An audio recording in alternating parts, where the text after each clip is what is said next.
তো হাদিস অর্থ তো কথা।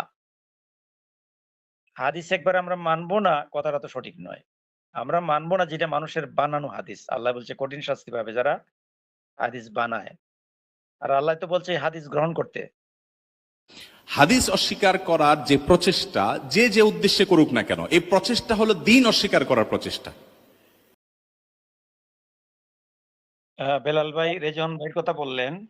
জি, আসলে অনেক উনার শক্তিশালী বা জ্ঞান উনি আহরণ করছেন লাহুল হাদিস বা হাদিস বিরুদ্ধে।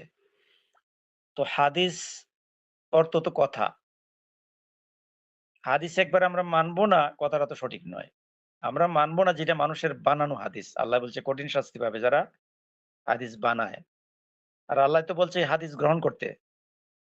আয়াত ২ টা আছে যে মুসার হাদিস তোমাদের কাছে পৌঁছেনি। কিন্তু রেজওয়ান ভাই ওখানে কিন্তু প্রবলেম।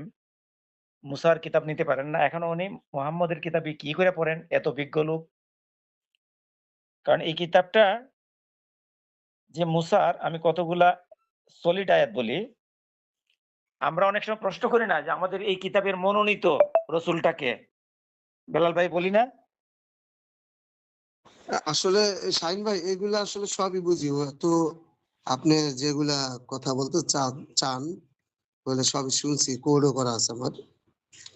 ওদিকে না যায় কিন্তু এমনি মানে রেজওয়ান ভাইয়ের যে লাইন, আসলে আমি দেখছি যে এই আপনারা অনেক সিনিয়র, অনেক কিছু বুঝেন, কিন্তু একটা যদি ধরেন হাদিসের লোক আসে, লাউল হাদিসের একটা লোক আসে, আপনারা একটু থুতুবাজি খাই যাবেন, কিন্তু রিজন ভাইয়ের কাছে ওরা কুলাবে না। রিজন ভাইয়ের কাছে মানে ওরা আসলে ওরা পলায়। হ্যাঁ, এটা এই ঠিক পর্যন্ত আছে। আমি যে কটা দেখছি, এই মৌলানা মুফতি আহে, সবগুলাই পলাই যায়, একটাও টিকতে পারে না। জি, আপনার কথা ঠিক আছে। আমি তো বললামই যে হাদিস বা বানানো হাদিসের বিপক্ষে রেজওয়ান ভাইয়ের এই যে উনি যে জায়গায় স্ট্যান্ড করছেন একদম ওখান থেকে কেউ নড়াইতে পারে না। আমিও সেরকম কোনো বিতর্ক করিনি। তবে আমি যখন এলাকায় যাই প্রায়ই মুফতি আমাদের এখানে অনেকগুলো মাদ্রাসা আছে। আমাদের শহরে প্রায় এই শহরের ভিতরেই যে মাদ্রাসা আছে এখানে অন্তত ২৫,০০০ স্টুডেন্ট আছে। আমার পাশেই একটা আছে ১৪,০০০ স্টুডেন্ট যেটা জামিয়া ইমদাদিয়া। জামিয়া কিশোরগঞ্জের জামিয়া ইমদাদিয়া এত বড় মাদ্রাসা এটার বরাবর হইতে ইন্ডিয়াতে আছে। বাংলাদেশে আমার জানা মতে আমি জানি না। এখন এই কিতাবটার মূল রসুল যদি আমরা বের করতে না পারি তাইলে আমরা এই কিতাবের উপর ঈমান আইনা মরবো কেমনে? বেলাল ভাই বলেন।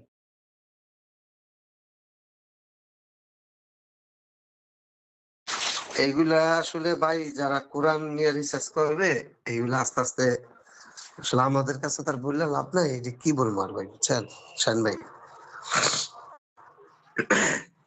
আমি কিন্তু রেজন ভাই আপনি জানেন, আপনি এখনো আছেন বোধহয়। আমি কিন্তু উনার সাথে কথা বলতে আগ্রহী।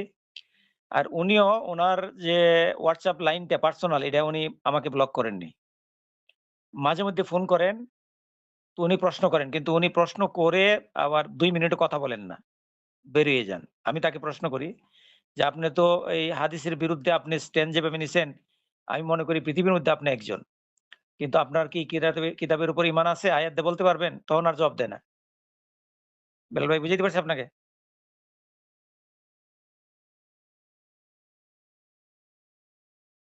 আসসালামু আলাইকুম বিলাল ভাই।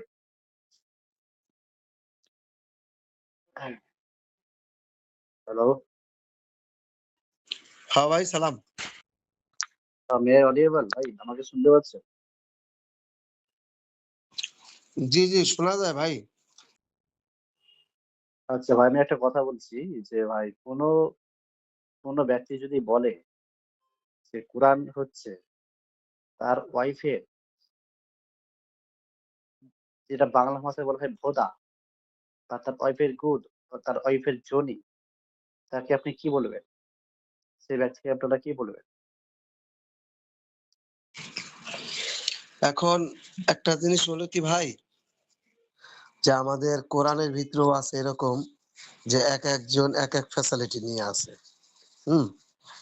এখন ধরেন যারা আমরা হাদিস মানি, যারা কোরআনও মানি, হ্যাঁ, এখন তাদের ভিতরেও দেখা গেছে এরকম আছে।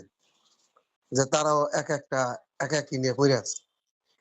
কিন্তু আমরা সবাই জানি কি কোরআন হলো সঠিক। এইটা হলো মূলত ১ নম্বর, এটা কোনো ভুল ভাই নাই। ভাই এইটা আমরা হেলাল জানি ভাই, আরকি, হ্যাঁ?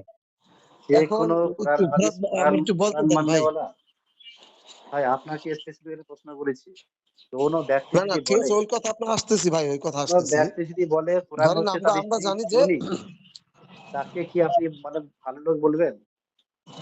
ভাই আমি বলি আপনাকে শোনেন। ওই যে আমি বললাম যার বুঝ তার কাছে। ভাই এই বুঝটা কি এখন ভালো?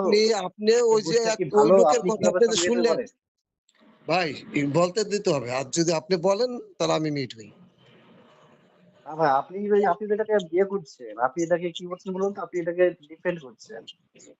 কোরআন ওই কোনো যে আমি নারীর আমি তো আচ্ছা, জনি আমি নয়। আমার কথা শেষ হইলে আপনি মনে হয় হাদিস মানেন ভাই, যতটুকু বোঝা গেল।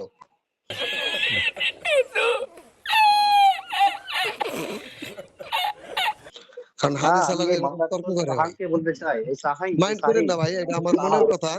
আমার মনে হয় আপনি হাদিস মানেন, লাউল হাদিস মানেন।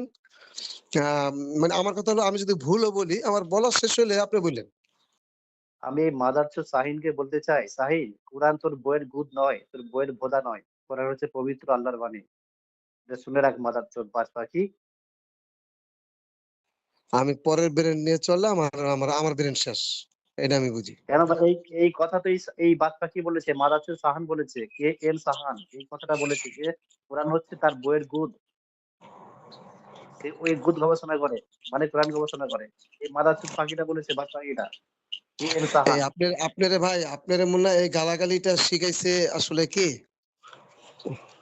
আপনার কোন কিতাব শিখাইছে আপনাকে গালাগালি?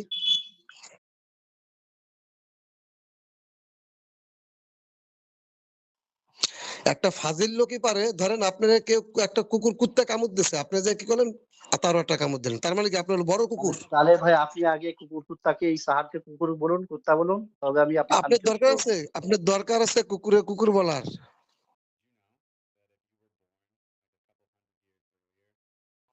আপনি কেন এই লোকটাকে প্ল্যাটফর্মে রেখেছেন? এই যে সালা বলে কোরআন হচ্ছে ওর বইয়ের ভূত, আপনি এই লোকটাকে লেগে হচ্ছেন, এই প্ল্যাটফর্মে রেখেছেন আপনি কেন? শোনেন, আপনি যদি এই শাইনের মুদ খান, আপনি যদি শাইনের মুদ খান না, আপনি মানুষ হবেন।